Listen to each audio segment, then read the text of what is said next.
a lot of slot machines that were shut down in every casino. And I didn't understand, and I've talked to a couple of the operators about it. Peter, explain what's going on there.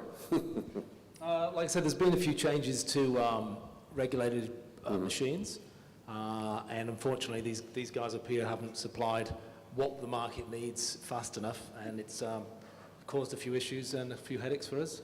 So it's taken a slow time to get new product to the floor and turned on. But I mean, it's all in the best interest of the player. The changes that are being made and the regulations on the machines have been wanted by, certainly the operators for some time. We're getting dual language machines. We're getting machines that do not sort of, I guess, hinder the player at any time and makes it more of a fairer game. So it's just been a bit of a headache in the last year. Yeah, it certainly has. Takahiro, explain, I don't want to put anybody on the spot here, but explain what the procedures are when you want to introduce a machine into Macau. Obviously, you have to put it in. Does the DICJ, do they have a lab that you put it in, and they, like in a lot of other jurisdictions, or do you just get a GLI or a BMM approval and then go through it that way?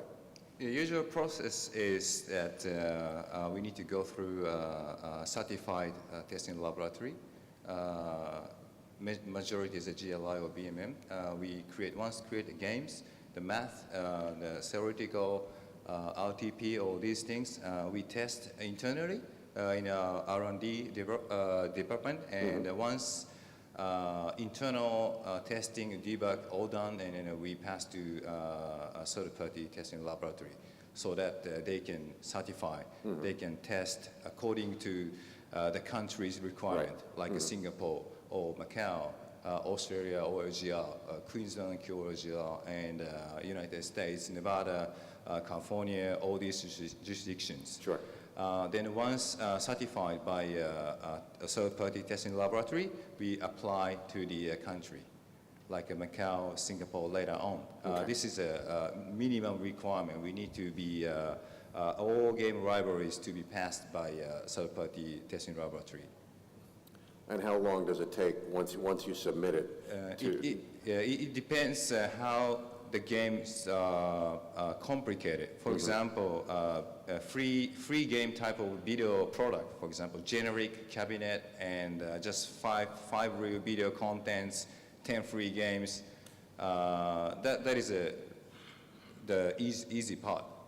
But for example, mechanical part, like a 5 stepping motor product, or like a top box, different animation or different offering on the top box, that will be more complicated games that take a little bit while compared to the standalone video products. And maybe Link and a standalone Link product also may be different. But basically, 2 to 4 weeks for the GLI, and the country testing, like Macau, Singapore, is based on the country's requirement. About 1 month. Okay. And how does Macau compare to some of the other countries? Ken, do you have? From a testing point of view? First to Singapore, I know there's not really anything in Cambodia right now that you have to go through, right? Yeah, well, all the manufacturers put their product through the testing lab. So, like Takahiro said, certainly inside the company, we have our own testing facilities. Usually, some of us have 1 or 2 of those that we pass it through. And we want to make sure that it's absolutely right before it goes out there, because there's a certain amount of risk in putting poor software into the marketplace. Then it goes to the testing agency, which is really testing on behalf of a particular jurisdiction that it's going to go to. In Macau, say Macau, for instance, after that process, it comes here, the paperwork's submitted to the DICJ from the company and also from the laboratory, and then the product will be approved and go on the market. In Singapore, with the CRA, they have their own lab as well, so they have another look at, after the third-party testing agency's done another look at it, and again, it can add anything from, depending on what it is, 1 more month to 1 more year. So it can be a bit slow. And then, of course, you've got the markets like Vietnam, Cambodia, Laos. Again, we at our company would not put a piece of software into any market unless we've, 1, tested it in-house, and 2, put it through a third-party lab, even if we don't have to. Okay.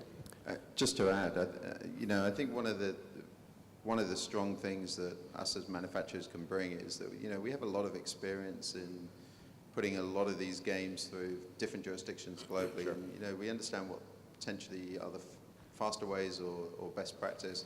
And I think, you know, one of the good things is that we can influence and help regulators and different jurisdictions actually understand what are some of the, you know, best techniques of putting those games through at a faster and quicker rate. So, you know, when you get operators that, like Peter, getting to a stage where he wants to put certain games out there a lot quicker and a lot faster than everybody else, that whole process, sometimes everybody sort of says it's regulation, it's compliance, it's all of that. But there are so many different steps that you have to go through, and everyone sort of puts it in one bucket, and they sort of get a bad rap for it.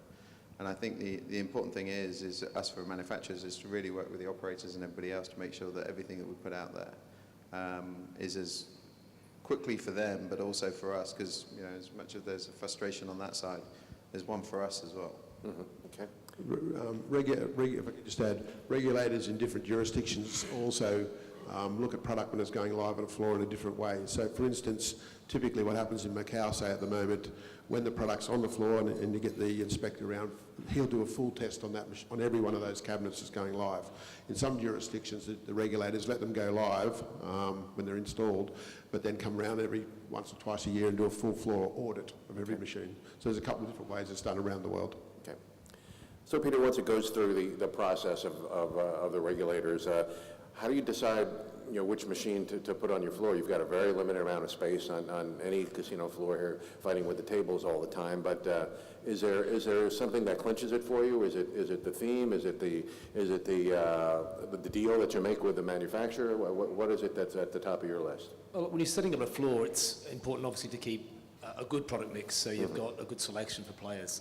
The more choice you have for players, the more they'll stay in the casino. So they get more time on device by them, you know, want to play 5 or 6 different machines that attract them, and instead of one machine, and they can move on. So I always set the floors up so each area is an individual casino as such, where you've got a good mix of core